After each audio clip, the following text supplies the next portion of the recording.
warahmatullahi wabarakatuh, Bapak Ibu semua Waalaikumsalam. yang bergabung pada acara kali ini, siang ini, Masya Allah ya luar biasa. Saya terima kasih untuk Abi Masulili dan timnya Hijrah Coach yang sudah kasih kesempatan ya untuk saya berbagi pengetahuan atau sharing pengalaman dengan Bapak Ibu semuanya. Insya Allah mudah-mudahan ada manfaatnya gitu ya. Karena awalnya tuh ya Allah, apaan sih ini yang mesti saya ceritakan pada Bapak Ibu semuanya ya, karena pengalaman saya adalah pengalaman sebagai ibu rumah tangga yang melakukan bisnis dari rumah.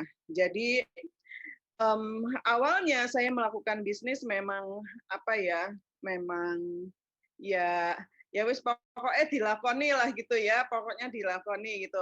Nanti jadinya kayak apa biar biar Allah yang menentukan gitu pikir saya. Jadi saya memulai bisnis saya ketika krisis ekonomi di negara ini ya. Saya waktu itu masih bekerja sebagai eksekutif sekretaris di sebuah bank. Kemudian saya berada di posisi saat itu dalam pilihan hidup hemat atau menambah penghasilan gitu. Karena waktu itu krisis di ekonomi itu luar biasa menyakitkan ya buat saya yang terbiasa mendapatkan penghasilan rumah tangga suami istri, bisa belanja 1 bulan, kemudian masih ada sisa untuk bisa jalan-jalan bersama keluarga gitu. Nah, tiba-tiba nilai uang menjadi drop dan itu dia saya menghadapi keadaan mau hidup hemat atau mau nambah penghasilan supaya kualitas hidup rumah tangga saya tidak turun. Nah, pada saat itu rasanya saya nggak rela kalau sampai kualitas hidup saya atau keluarga saya itu turun. Jadi saya berusaha supaya minimal sama atau lebih baik gitu. Terus apa yang mesti saya kerjakan gitu karena pada saat itu saya menjadi seorang sekretaris yang pekerjaannya tuh khas banget adalah membantu atasan saya gitu. Jadi kalau misalnya beliau ada, saya harus ada. Kalau beliau tidak ada, saya lebih harus ada lagi karena mewakili beliau gitu. Jadi waktu itu saya berpikir apa ya yang bisa saya kerjakan gitu. Nah, ketika krisis yang menyakitkan itu berjalan, itu banyak banget artis-artis yang jualan kue ya. Mungkin Bapak Ibu ada yang ingat kalau waktu itu sudah cukup dewasa gitu ya. Saya yakin masih banyak yang baru lahir mungkin ya. Itu Meriam Bellina jualan brownies. Dito Rolis yang ngetop banget jualan brownies. Robi Sugara yang gantengnya terkenal di seantero Indonesia itu juga jualan kue. Kemudian sekaliber Vina Panduwinata dan artis-artis lainnya itu pada buka kafe tenda gitu. Nah, waktu itu saya berpikir, kan saya bisa bikin kue ya, malahan kue saya kayaknya lebih enak daripada mereka. Karena pernah sekali waktu saya coba beli brownies yang Robi Sugara nih ya, mudah-mudahan Robi Sugara nggak ikut ya hari ini ya. Pasti dia udah gatel kupingnya kenapa ya nih pasti ada yang ngomongin gitu ya itu saya merasakan bahwa saya bisa kok bikin yang lebih baik dari ini gitu ya tapi kan percuma aja kalau saya merasa lebih baik tapi nggak ada orang lain yang tahu bahwa saya punya produk lebih baik lagi. Nah akhirnya um, yang sebelumnya saya coba jualan kue snack gitu ya yang setiap hari saya kerjakan itu saya tuh suka bikin kue kalau subuh-subuh gitu ya pagi sebelum pergi kerja saya kebiasaan bangun subuh itu dari kecil. Jadi saya nyoba resep misalnya bolu kukus gitu, bolu kukus mekar itu kan seneng banget ya dibuat mekar. Nah, biasanya satu resep jadi 15 biji. 5 biji saya taruh di rumah untuk dimakan anak-anak, yang 10 saya bawa ke kantor. Nah, di kantor itu kalau biasanya teman-teman kalau bawa kue itu biasanya dibagi-bagi ya. Nah, saya udah kasih harga di situ. Gitu saya taruh harganya Rp1.000. Harga 1.000 tuh kayaknya menjadi salah satu kemudahan untuk teman-teman saya beli. ternyata teman-teman saya itu suka banget gitu, wah kuenya bagus-bagus gitu. Jadi mereka pun membeli gitu, beli 10 itu jualan 10 dan laku bagus itu saya udah seneng banget gitu. Nah akhirnya seperti itu setiap hari saya kerjakan dengan menu yang beragam. Jadi misalnya hari ini bolu kukus, besok lemper, besokannya pastel, besokannya kroket. Terus aja kue-kue yang sebenarnya sudah biasa saya buat sejak saya kecil dulu. Nah, karena responnya bagus, saya senang gitu. Sempat akhirnya ningkat dari 10 ke 20 ya gitu-gitu aja sih gitu sampai akhirnya tadi saya berhadapan dengan pilihan hidup hemat atau menambah penghasilan. Saya pikir saya harus lebih baik ya dari yang sekarang ini karena judulnya kan kepengen meningkatkan kualitas hidup rumah tangga.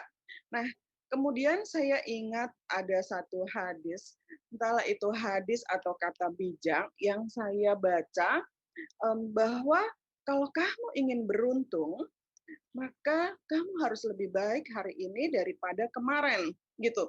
Kalau misalnya hari ini masih sama dengan kemarin, kita tuh sebetulnya masih rugi, gitu ya. Itu begitu saya baca, saya agak agak merinding gitu dari bacaan itu. Saya langsung bilang, saya harus menjadi orang yang beruntung. Saya mau beruntung gitu ya. Saya nggak boleh kayak gini terus. Karena um, saya paham betul ya kalau bekerja di kantor setiap hari saya dapat order kerjaan lah dari kantor itu. Ini harus selesai laporan ini selesai gitu ya. Sehari selesai gitu oke ya udah. Tapi kalau bisnis sendiri kan nggak ada yang ngejar gitu. Harus jualannya 10 20 atau seberapa nggak ada yang ngejar gitu. Sehingga saya pikir saya loh yang harus mengejar itu sendiri gitu. Jadi katanya kamu kepengen untung, maka kamu harus merubah diri kamu sendiri gitu. Akhirnya saya mulai memperhatikan jualan saya. Saya mulai berjualan kue yang berada di loyang gitu. Sama seperti artis-artis saat itu yang jualan brownies ya. Jadi saya jualannya tidak brownies karena waktu itu saya malah belum bisa bikin brownies. Saya bikinnya yang saya bisa saja. Jadi saya buatnya adalah cake tape keju, banana cake, kemudian marmer cake. Oke. Nah, saya jualnya mulai dari 4 loyang. Itu sudah mulai saya punya catatan bahwa saya harus lebih baik hari ini dibandingkan kemarin. Oke, saya berdoa. Ya Allah, saya pengen banget jadi orang beruntung. Dan saya harus menjadi orang beruntung. Karena itu, berilah saya kekuatan. Saya enggak setiap hari lebih baik dari kemarin lah ya Allah. Saya seperti ngobrol.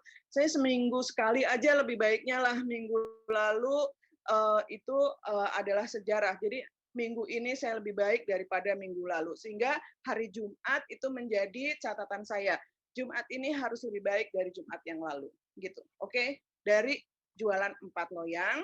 Modal saya apa? Modal saya adalah mixer tangan, hand mixer Philips hadiah perkawinan, dan oven tangkring waktu itu ya harganya 45.000, itu mereknya Mickey Mouse, itu masih ingat sampai sekarang gitu ya.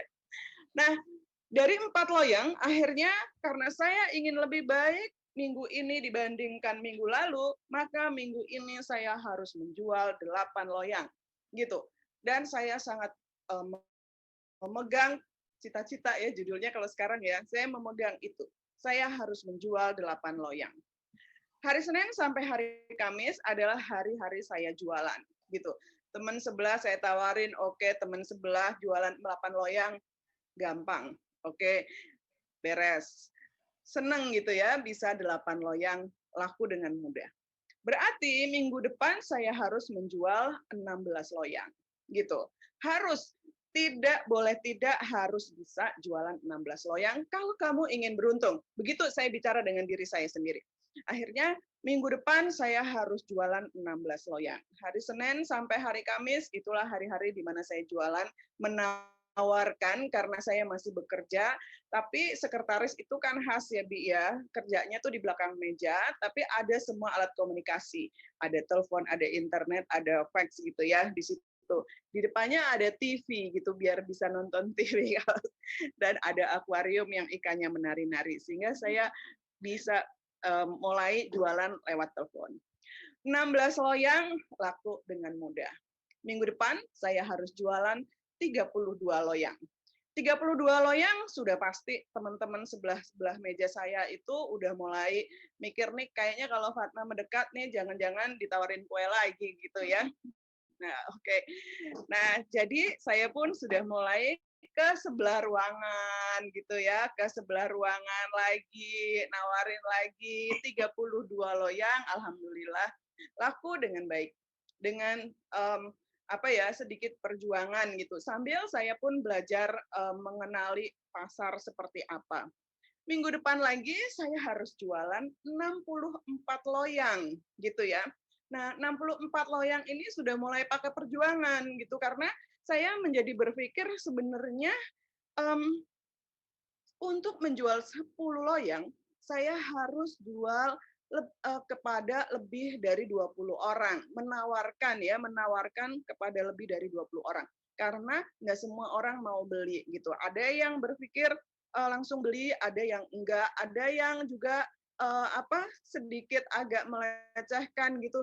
Mbak Fatma jualan kue gitu ya, karena waktu itu gaya loh saya, Bi, sebagai seorang sekretaris, saya pakai blazer ya, kemudian waktu itu sudah berkerudung karena sebelumnya sempat saya bekerja yang harus pakai rok span gitu-gitu ya. Ini udah berkerudung rapi, pakai blazer, sepatunya haknya tinggi, kalau jalan bunyinya ketop-ketop gitu. Nah, tiba-tiba jualan kue kan, ya udah oke, nggak ada yang saya urusin, yang penting fokus saya 64 loyang ini harus laku. Nah, 64 loyang alhamdulillah bisa laku. Minggu depan lagi berarti harus 128 loyang gitu. Mencari 128 orang yang mau beli, ini ternyata perjuangannya lebih berat lagi. Oke, tapi itu harus karena saya memegang keinginan untuk menjadi orang yang beruntung ini. Jadi itu dia, saya harus mencari sekian banyak orang untuk mau membeli kue-kue saya. Caranya bagaimana? Akhirnya sejak itu saya menjadi orang yang sangat ramah. Saya mengenalkan diri kepada banyak orang. Di lift saya kenalan, di angkot saya kenalan, dimanapun saya berada, saya memperkenalkan diri sebagai Fatma Bahalwan, saya jualan kue, gitu. Nah, akhirnya itu dia, 128 loyang bisa terjual dengan pertambahan teman. Nah, sambil saya belajar dan bertanya-tanya pada diri saya, sebenarnya teman saya itu berapa banyak sih, gitu ya. Kalau saya bilang teman saya banyak, tapi kan saya nggak punya data, gitu. Saya nggak punya sebenarnya siapa aja yang sudah beli kue saya, siapa aja, gitu tuh juga saya nggak punya. Akhirnya saya mencatat, saya pengen tahu teman saya itu sebenarnya ada berapa banyak sih, gitu. Saya ambil buku, lalu saya catat teman SD saya siapa aja, teman SMP siapa aja, teman SMA, teman kuliah, teman sebelah ruangan, teman sesama sekretaris. Kebetulan saya jadi sekretaris ya, jadi kemudian beberapa teman saya catat semuanya. Kalau ada yang terlupa, inilah mangsa saya gitu ya. Jadi, nah dia belum gue tawarin gitu ya, karena ternyata kan nggak semua positif ya, ada juga yang itu yang nggak mau beli sama sekali gitu, dan ada juga yang pokoknya macam-macam ya kita ketemunya, tapi saya udah mulai nggak urusan lagi dengan ekspresi orang lain. Yang penting fokus saya harus menjadi orang yang beruntung hari ini dibandingkan kemarin. Oke, sehingga kemudian jualan yang ratusan itu bisa saya kerjakan dengan modal yang tadinya oven tangkring saya punya satu, menjadi punya beragam. Catatan saya menjadi semakin banyak. Supaya jualannya kan habis 128 menjadi lebih lagi gitu. Nah, akhirnya saya pun aktif di komunitas. Komunitas waktu itu yang saya ikuti adalah komunitas sekretaris ya. Nah, sekretaris ini saya paham betul adalah salah satu kunci untuk belanja makanan di kantornya masing-masing gitu. Untuk kebutuhan training, meeting dan lain sebagainya itu para sekretaris. Jadi jualan saya yang sudah mulai meningkat menjadi lebih dari 400 loyang adalah atas jasa mereka gitu. Jadi saya posting, gue jualan, siapa yang mau reseller gitu ya. Sekarang reseller siapa yang mau jualan lagi gitu ya waktu itu ya. Nah, harga-harga kue saya yang waktu itu masih seloyang 10 sampai 15.000, di tangan teman-teman itu sudah menjadi 25.000. Menyebar karena saya punya cita-cita waktu itu, saya punya target. Saya melihat Jalan Tamrin dan Jalan Sudirman. Saya berkantor di Jalan Sudirman. Saya ingin sekali jualan di semua gedung-gedung tinggi yang di situ. Nah, keinginan itu sangat tinggi. Nah, supaya bisa terkabul gimana? Melalui tangan teman-teman saya yang menjadi sekretaris. Alhamdulillah tuh. Kayaknya gaya udah sampai Manhattan Bank, nggak Manhattan Amerika. Yang penting nih udah sampai situ, udah sampai gedung-gedung tinggi tuh seneng sekali gitu. Nah, terus yang nganterin siapa? Itu ke situ. Nah, itulah kemudian keakraban saya dengan para office boy ini sangat manfaat kemudian gitu, karena mereka menjadi ujung tombak saya gitu untuk mengantarkan kue-kue yang saya buat. Ya Allah, waktu itu tuh sepertinya banyak kebaikan yang Allah berikan kepada saya sehingga bisnis ini berkembang. Nah, menjadi ratusan sampai lebih dari 600 loyang, kemudian saya tiba-tiba berpikir untuk lebih berkembang lagi. Saya menghitung untuk mendapatkan uang 250.000, karena waktu itu kuenya sudah menjadi 25.000 ya. Saya harus membuat 10 loyang. Nah, tiba-tiba saya melirik kue tart. Kue tart tuh satu harganya 250.000. Saya nggak harus bikin 10 loyang, lebih hemat tenaga, duitnya banyak juga gitu. Nah, sejak itu saya berlatih rajin luar biasa di kantor. Jadi di kantor itu krisis tuh, proyek udah mulai sepi, banyak waktu kan. Saya beli squid dari pasar yang harganya Rp1.000, mulai deh tuh ya, saya setiap hari pakai mentega asal gitu, mulai menggerakkan tangan saya. Jadi kalau saya tegak lurus jadinya seperti apa, kalau miring jadinya seperti apa. Tapi saya tuh kelebihannya gaya amat ya. Saya itu mencatat gitu ya, saya mencatat. Kalau miring jadinya kerang, kalau lurus jadinya bintang, kalau diputar jadinya apa. Catatan-catatan itu, Masya Allah, bisa menjadi modul ketika kemudian saya mengajar gitu ya. Jadi seperti itu kita nggak pernah tahu ya awalnya tuh seperti itu. Nah, jadilah kemudian saya jualan kue tart yang keloyangan tetap, yang jualan kue pagi-pagi tetap. Nah, kue tart nih jadi kemudian lebih berkembang lagi. Seperti itu yang kemudian sampai akhirnya ada yang mengundang saya untuk mengajar. Gitu, Bi. Jadi awalnya seperti itu, setelah mengajar baru kemudian MCC ini berdiri.